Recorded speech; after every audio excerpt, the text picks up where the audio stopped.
Саламатсыңдар ма, балалар? Мен Жамбыл облысы Талас ауданы Үшарал ауылы Әбділ Сағынтаев атындағы орта мектебінің қазақ тілі мен әдебиеті пәнінің мұғалімі Ибраимова Раушан Қасымқызы. Бүгінгі сабағымыздың тақырыбы «Шығамын, тірі болсам, адам болып» өлеңіндегі автор бейнесі. Сабағымыздың оқу мақсаты әдеби көркемдегіш құралдарын пайдаланып, шығармадағы табиғат көрінісін, оқиға орнын, кейіпкер бейнесін сипаттап жазу. Сабақтың мақсаты барлық оқушы орындай алады. Шығармадағы табиғат көрінісін, оқиға орнын, кейіпкер бейнесін анықтайды. Оқушылардың көпшілігі орындай алады. Әдеби көркемдегіш құралдар арқылы кейіпкер бейнесін, табиғат көрінісінің ерекшелігін талдайды. Кейбір оқушылар орындай алады. Шығармадағы табиғат көрінісін, оқиға орнын, кейіпкер бейнесін әдеби көркемдегіш құралды пайдаланып, суреттеп жазады.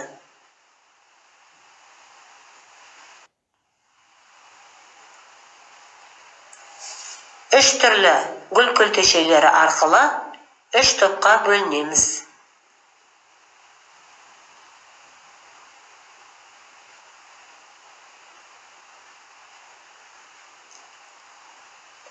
Біз өткен сабақта Сұлтанмахмұт Торайғыровтың өмірі мен шығармашылығымен танысқан болатынбыз.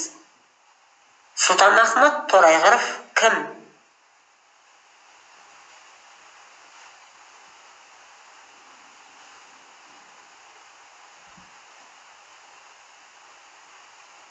Қандай шығармаларын білесіңдер?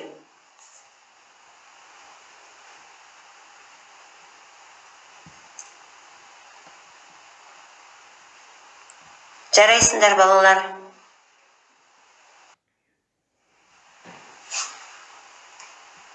Жиырмасыншы ғасыр тоғысында әдебиет әлеміне тың ой әкелген бірнеше біртуар тұлғалар бар. Олар шығармаларының тақырыптық маңыздылығымен, көркемдік шешімдерімен, жанрлық ерекшеліктерімен дараланады. Қазақ халқының рухын аспандата келген оптимистік көзқарастағы ақын жазушылар көші Сұлтанмахмұт Торайғыровтан басталады.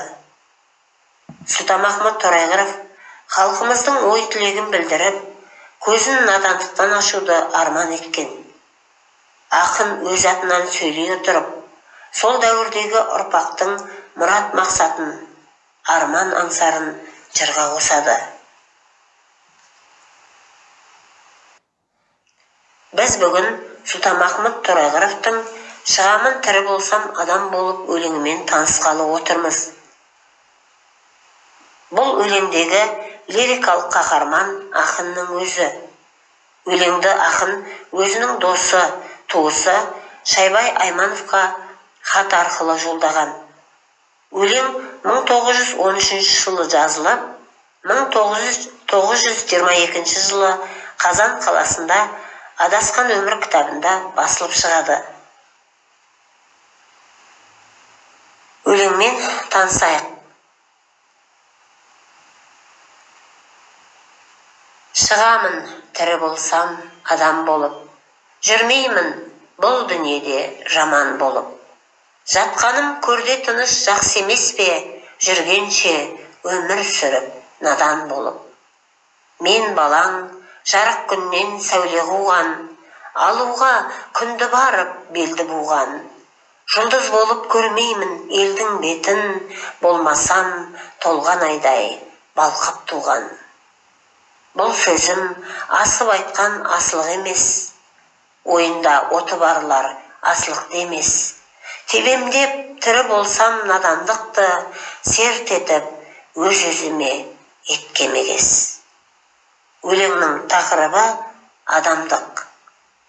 Идеясы білім мен ғылымға, өмірге құштарлық. Өлеңді талқылау мақсатында мына тапсырмаларды орындайық. Бірінші тапсырма: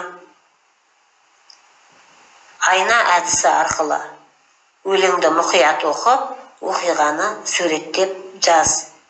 Бірінші топ табиғат көрінісін, екінші топ кейіпкер портретін, үшінші топ оқиға орнын. Дескрипторы шығарманы оқиды, мәтіннен қажетті үзіндіні табады, үзіндіні көшіріп жазады.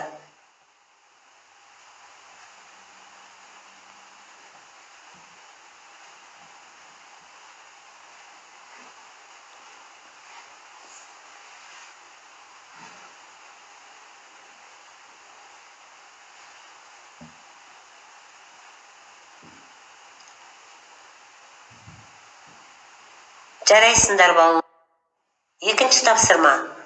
Кір жаю әдісі арқылы қима қағаздарда берілген көркемдегіш құралдарға мысалдар келтіріңдер.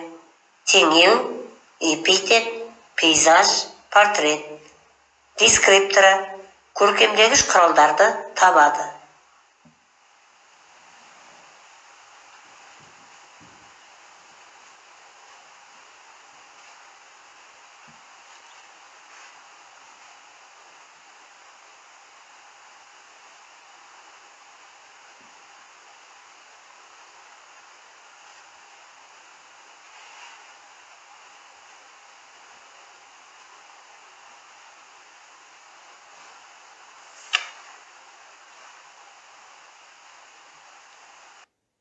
Үшінші тапсырма.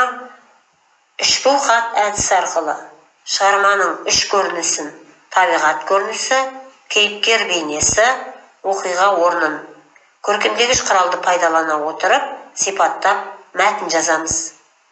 Дескрипторы көркемдегіш құралдарды дұрыс пайдаланады, үш көріністі сипаттап жазады.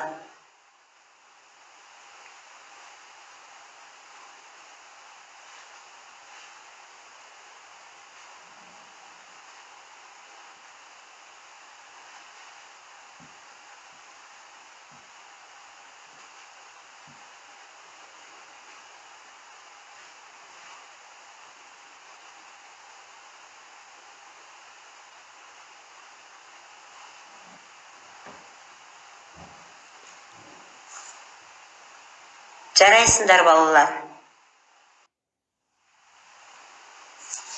Міне балалар, біз бүгін сабақта Сұлтанмахмұт Торайғыровтың «Шығамын тірі болсам адам болып» өлеңін талқылай отырып, көркемдегіш құралдарын анықтадық. Білім қуып, халықтың көзін ашуды арман еткен Сұлтанмахмұт Торайғыровтың арманын жалғастыру біздің мақсатымыз.